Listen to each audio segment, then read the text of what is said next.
Okay, good evening, everybody. It's Friday evening, and it's time for our next episode of Stories from the Shed, where we'll be reading Chapter 5 of Danny, the Champion of the World by Roald Dahl.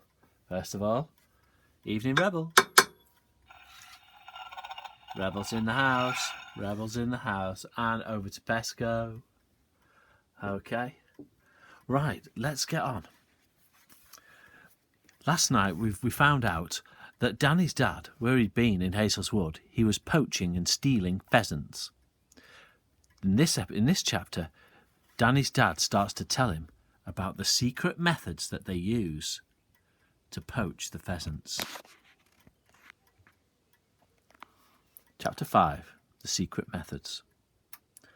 All the best ways of poaching pheasants were discovered by my old dad, my father said. My old dad studied poaching the way a scientist studies science. My father put my sandwiches on a plate and brought them over to my bunk. I put the plate on my lap and started eating. I was ravenous. Do you know, my old dad actually used to keep a flock of prime roosters in the backyard just to practice on. That's a male chicken, everybody. A rooster is very much like a pheasant, you see. They are equally stupid and they like the same sorts of food. A rooster is tamer, that's all. So whenever my dad thought up a new method of catching pheasants, he tried it out on a rooster first to see if it worked. What are the best ways? I asked. My father laid a half-eaten sandwich on the edge of the sink and gazed at me in silence for about 20 seconds. Promise you won't tell another soul? I promise. Now here's the thing, he said. Here's the first big secret. But it's more than a secret, Danny. It's the most important discovery in the whole history of poaching. He edged a shade closer to me. His face was pale in the pale yellow glow from the lamp in the ceiling, but his eyes were shining like stars. So here it is, he said, and now suddenly his voice became soft and whispery and very private. Pheasants, he whispered, are crazy about raisins. Is that the big secret? That's it, he said. It might not sound very much when I say it, but believe me, it is. Raisins, I said. Just ordinary raisins. It's like a mania with them. You throw a few raisins into a bunch of pheasants and they'll start fighting each other to get at them. My dad discovered that 40 years ago, just as he discovered these other things I'm about to describe to you. There we are, and that's from the book. There's the pheasants chasing raisins. Now, we've got some raisins. We've got a whole pack of raisins here. Now, I wonder if I'll leave some out. Pesco, are you interested? I'll leave some raisins out there for you, Pesco, just in case you're feeling peckish later on. Maybe you're a bit shy at the moment. We'll just leave some there for you. My father paused and glanced over his shoulder as though to make sure there was nobody at the door of the caravan. Nobody's at the door of the caravan listening. Method number 1, he said softly, is known as the horse hair stopper. The horse hair stopper, I murmured. That's it, my father said. And the reason it's a brilliant method is that it's completely silent. There's no squawking or flapping around or anything else with the horse hair stopper when the pheasant is caught. And that's mighty important, because don't forget, Danny, when you're up in those woods at night and the great trees are spreading their branches high above you like black ghosts, it's so silent you can hear a mouse moving.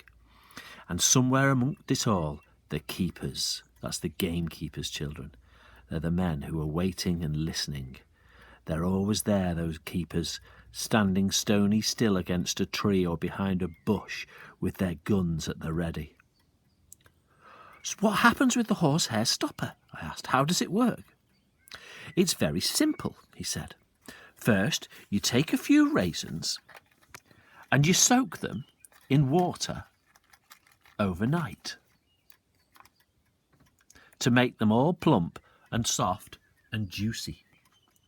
Then you get a good bit of stiff horse hair and you cut it up into 1/2 inch lengths.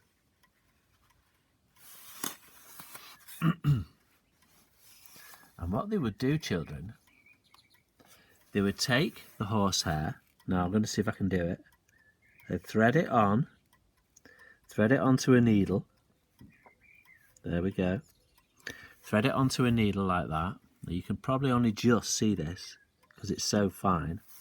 And they take the raisin, they put it through the centre of the raisin. So, there we are. So can you see? The horsehair is sticking out on either side of the raisin. And it's very stiff, the horsehair. Okay? Horsehair, I said. Where'd you get the horsehair? You pull it out of a horse's tail, of course. That's not difficult as long as you stand to one side when you're going to do it so you don't get kicked. Go on, I said. So you cut the horsehair up into half-inch lengths, then you push one of these lengths through the middle of a raisin so there's just a tiny bit of horsehair sticking out on each side. That's all you do. You are now ready to catch a pheasant. If you want to catch more than one, you prepare more raisins. Then, when evening comes up, you creep up into the woods, making sure you get there before the pheasants have gone up into the trees to roost. That's what Pesco's doing. He's roosting. Then you scatter the raisins, and soon along comes a pheasant and gobbles it up. What happens then, Dad? I asked.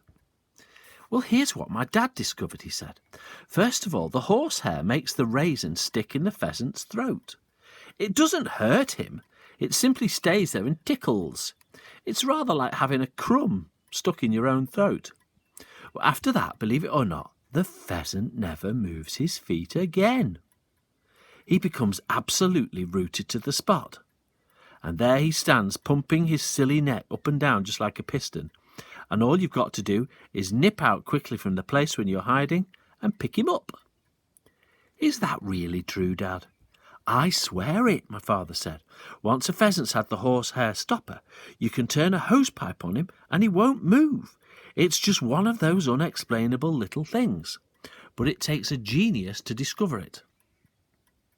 My father paused, and there was a gleam of pride in his eyes as he dwelt for a moment upon the memory of his own dad, the great poaching inventor.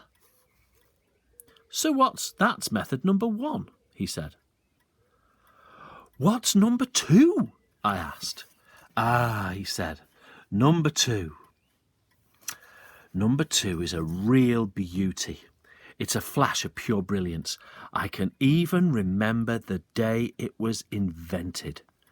If we go over here, you'll see a picture of method number 2, and you'll find out what exactly that is tomorrow.